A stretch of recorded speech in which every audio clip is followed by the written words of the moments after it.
Olá, meu irmão, minha irmã, graça e paz. Que privilégio mais um dia nos reunirmos na presença do Senhor.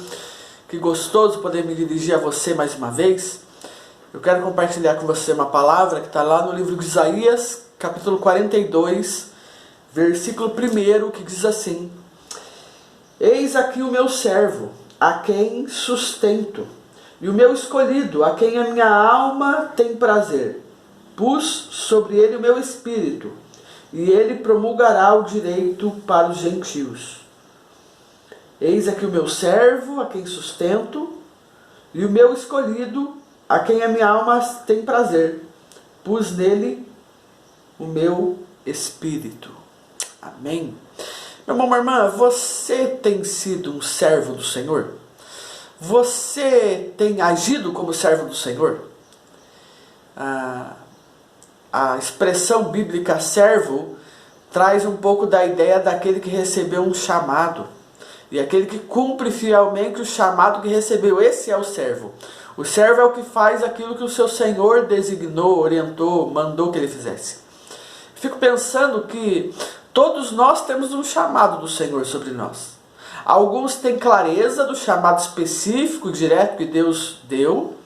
Outros não têm talvez ainda clareza, mas sabem que existem chamados gerais. Por exemplo, a palavra fala sobre a história do bom samaritano, ou seja, aquele que vê o seu amigo ou alguém caído no caminho e ele se dispõe a ir lá e levantá-lo, e sustentá-lo, e servi-lo.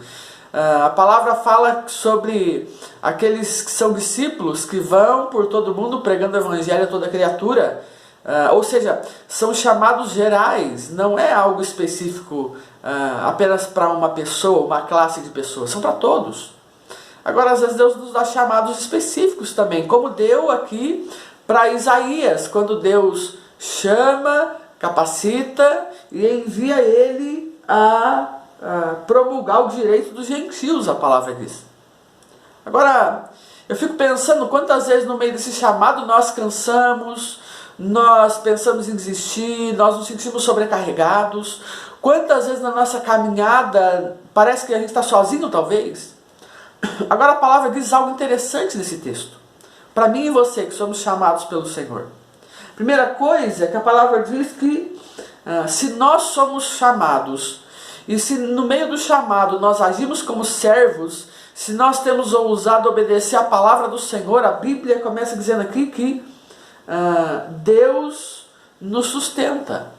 Nós, à medida que somos chamados de servos e à medida que agimos como servos, somos sustentados pelo Senhor.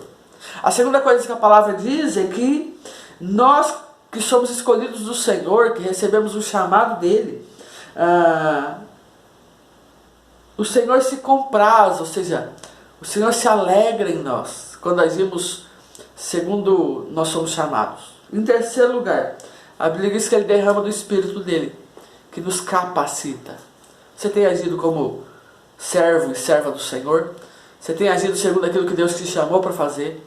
Então entenda algo, à medida que você age assim, Deus sustenta, Deus renova, Deus fortalece a sua vida. Então eu quero orar por você nessa manhã, nesse dia, para que Deus renove e sustente a sua vida, a sua história, para que você possa continuar agindo conforme é digno, maneira digna do seu chamado. Amém? Vamos orar? Espírito Santo, obrigado, Deus, pela vida dessa pessoa que me ouve aqui agora. Ó Deus, quero te agradecer e pedir, Deus, para que esse seu servo, a sua serva, ó Deus, que tem buscado agir de modo fiel, Deus.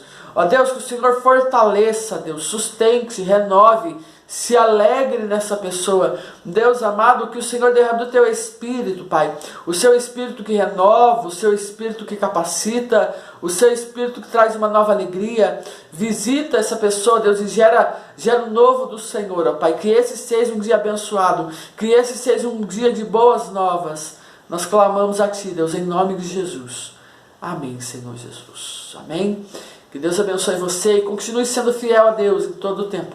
Porque Ele é o Deus que te renova, que te sustenta e que se alegra em você. Amém? Deus abençoe e até mais.